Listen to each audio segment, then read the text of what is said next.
Halo semuanya, saya Vida Mastrika. Dalam video sharing tentang basis data kali ini masih tentang normalisasi. Saya akan membahas dua istilah yang pada video sebelumnya belum saya jelaskan. Istilah yang pertama adalah lossless join decomposition dan yang kedua adalah dependency preservation. Kalau ada yang belum menonton video saya sebelumnya yang menjelaskan tentang awal dari normalisasi, silahkan klik link videonya di description box di bawah. Sekarang ayo kita lanjut ke materi kali ini.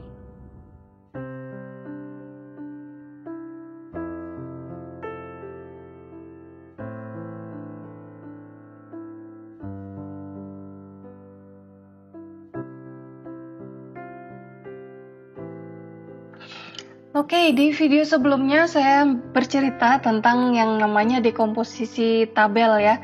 Dekomposisi tabel adalah pemecahan tabel yang tidak normal menjadi beberapa tabel berbeda dengan mempertimbangkan ketergantungan fungsional. Jadi dalam satu tabel itu hanya ada satu ketergantungan fungsional saja.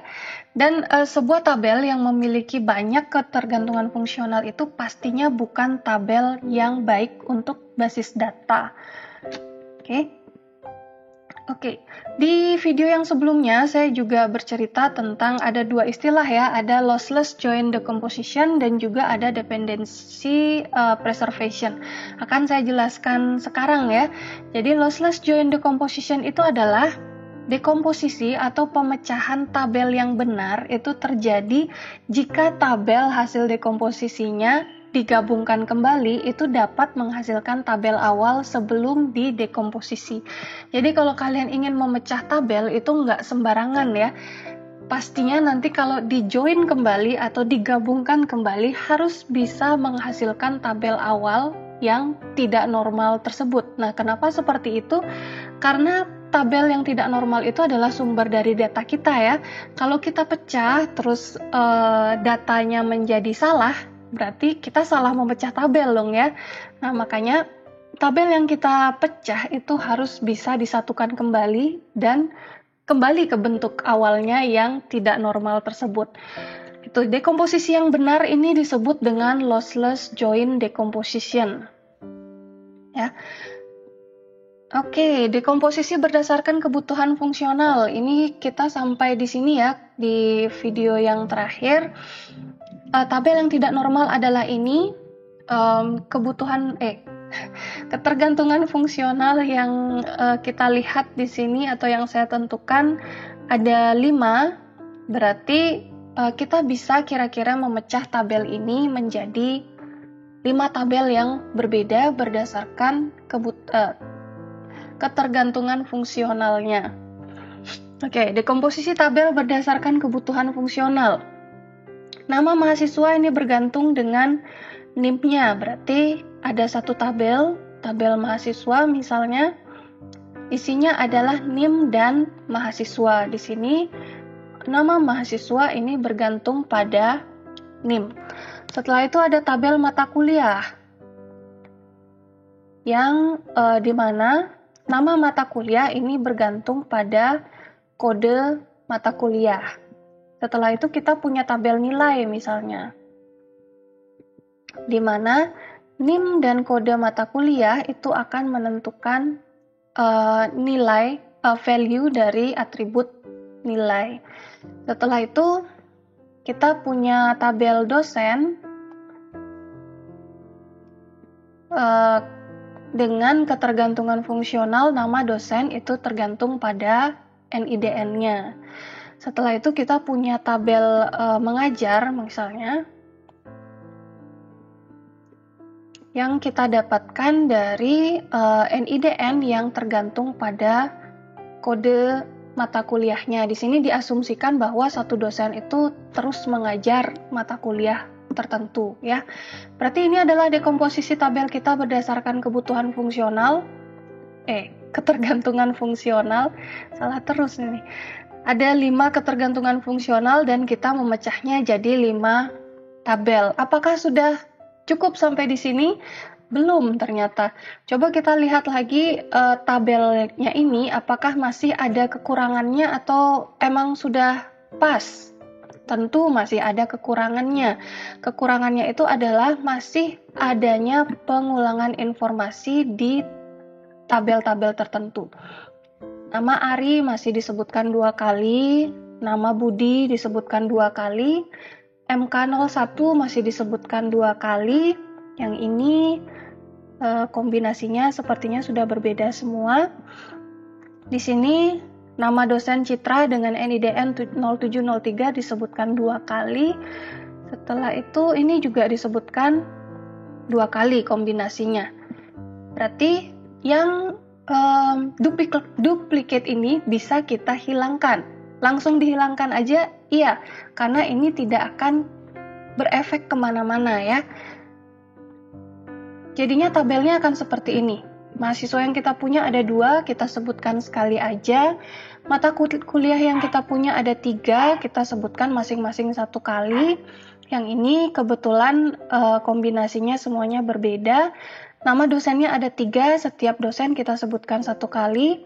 Dan kombinasi kode mata kuliah dan NIDN juga kita sebutkan masing-masing 1 kali. Nah, ini dia hasil dekomposisi tabel berdasarkan ketergantungan fungsional.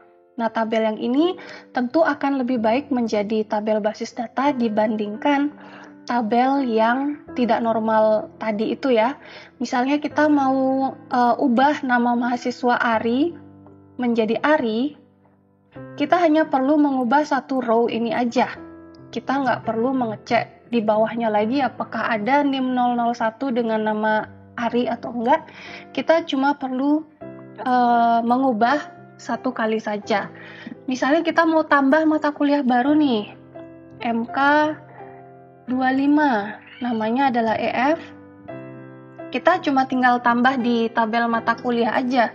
Nggak perlu peduli apakah sudah ada mahasiswanya atau belum, sudah ada dosennya atau belum, atau gimana.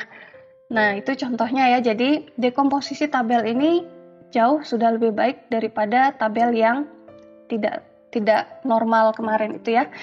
Nah, ketergantungan fungsional ini pada suatu tabel harus kita tetapkan berdasarkan pengamatan yang teliti dan asumsi yang tepat. Tentunya untuk memisahkan tabel tersebut kita harus mempunyai pengamatan yang teliti dari data-data yang kita punya, apakah benar ini bergantung pada ini atau asumsi yang tepat yang kita dasarkan pada kehidupan nyata sehingga hasil dekomposisinya menjadi benar ya.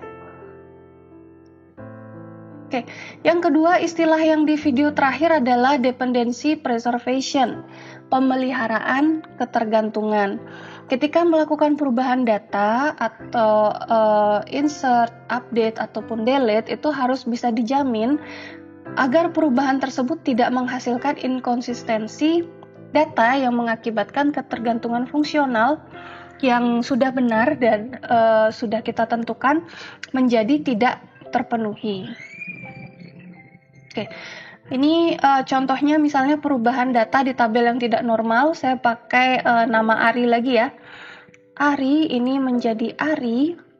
Oke, kalau seperti ini dengan pengertian dari ketergantungan fungsional, jadi satu nilai di atribut A ini pasti berkaitan dengan satu nilai di atribut B ini sudah tidak terpenuhi ya, karena satu ini value-nya adalah Ari dengan Y, yang satu ini value-nya adalah Ari dengan I. Berarti di sini ketergantungan fungsional nama mahasiswa bergantung pada NIM-nya itu sudah tidak terpenuhi. Kenapa?